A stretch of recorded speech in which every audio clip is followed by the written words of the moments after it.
Hey everyone. So today I just want to create a quick video to show you how to create a WBS in Project Professional, right? So now this is my Project Professional. I'm just going to go ahead and create a blank project.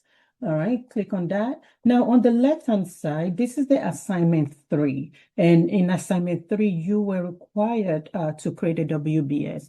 You guys did an amazing job doing that. There were a few things that could be better, and that's why I am creating this video. All right, so what I'm going to do is I'm going to start with the task name. Now, when we set the task name, these are the task name that you see over here. When you put a task name, do not include a number. The number is just to let you know, all right, what the ID should be, but do not include the number. So the fastest way is that I'm going to do this is that we're just going to type all of this up. All right, just bear with me. I will try to type this as quickly as possible. I would not do everything.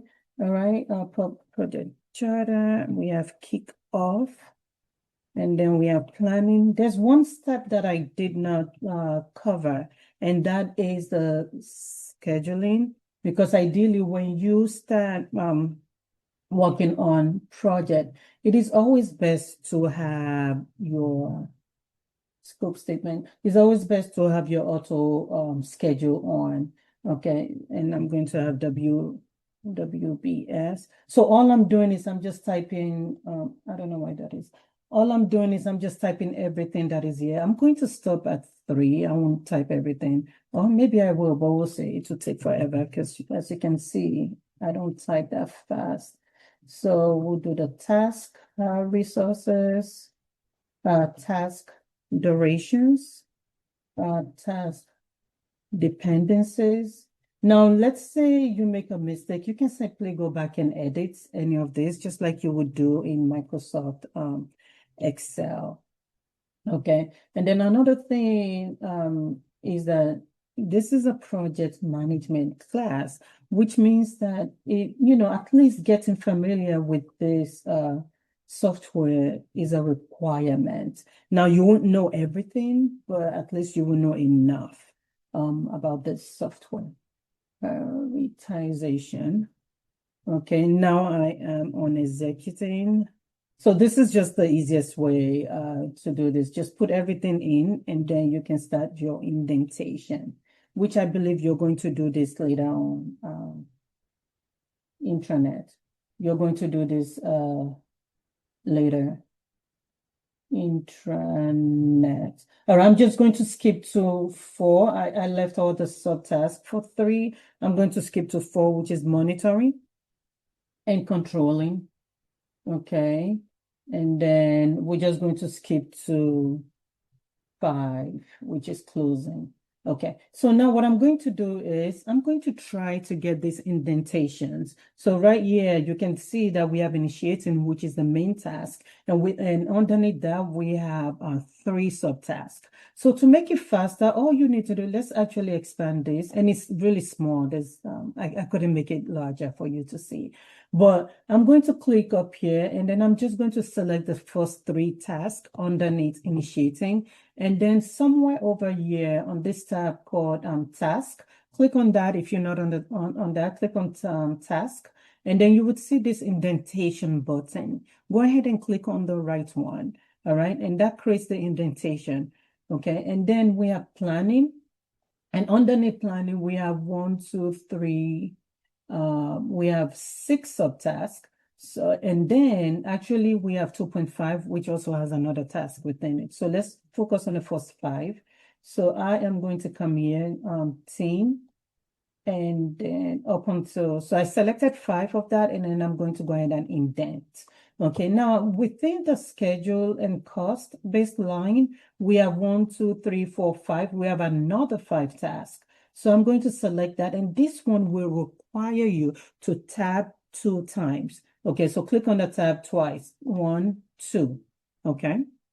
And then also note that there are shortcuts that you can use for that. If you put your mouse over that, it tells you, it says Alt Shift right, okay, and then Shift left if you want to go back.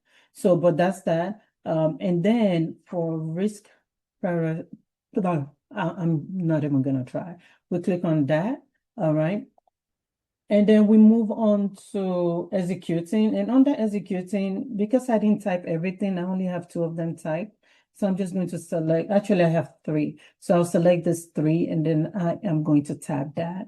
And then we have monitoring, which I didn't add anything. And then we have closing, I didn't add anything to that. We're just going to leave that as is. All right, but those are main tasks. All right, now that we have all of this done, notice that as I was putting the indentation, it was giving us the start and the finish date. Now for this assignment, we don't need to worry about that. There's another assignment that we're going to worry about the schedule. So right now you don't have to worry about the schedule. Another thing I was talking about earlier is the manually scheduled. All you have to do is click on that and select auto schedule. All right, but we don't have to worry about that, but I just selected it anyway, but we don't have to worry about all of that for this exercise. We just want to focus on the name. Now, if you look at the name, this is exactly what I want.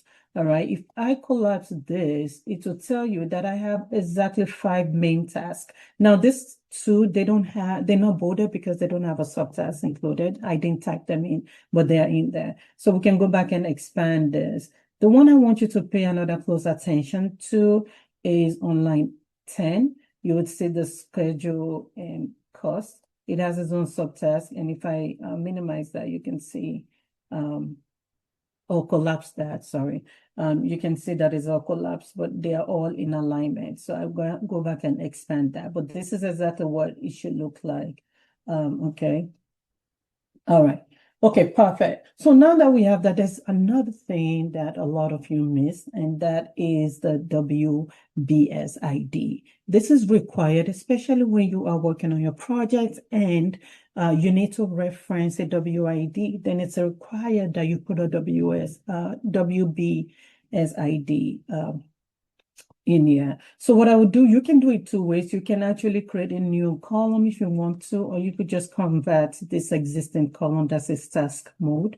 You could just go ahead and convert that into your WBS ID. So I'm just going to go ahead and right click, and then I will select field settings. And right there where it says task name, we're going to change that to WBS. You can click on the drop down and scroll down to WBS, or we can just start typing WBS, and you can see that's selected right there. And then I'll go ahead and click on OK. All right, and that's it. That did the trick for you, because if you look at this, we have our numbers. The numbers from this assignment, we have 1-1.1, 1.2, 1.3, and then we have 2. And if you look at this, planning is 2. And then executing is 3, which you have right here. Monitoring is 4, and closing is 5. All right, so this is how we add our WBS ID. Now, I think, yeah, I mentioned like the other way is to insert. We can go ahead and insert a new column. So I click on right click on insert, and from there we're just going to scroll down to WBS and go ahead and select that. And notice now we have another column in there. So you can do it either way, change the existing column to a WBS column, or just insert a new column and call that your WBS column. So either way works, but you cannot have both of them in there. So you would have to delete one or just stick to one. Okay. Now that's the end of it. Let me know if you have any questions.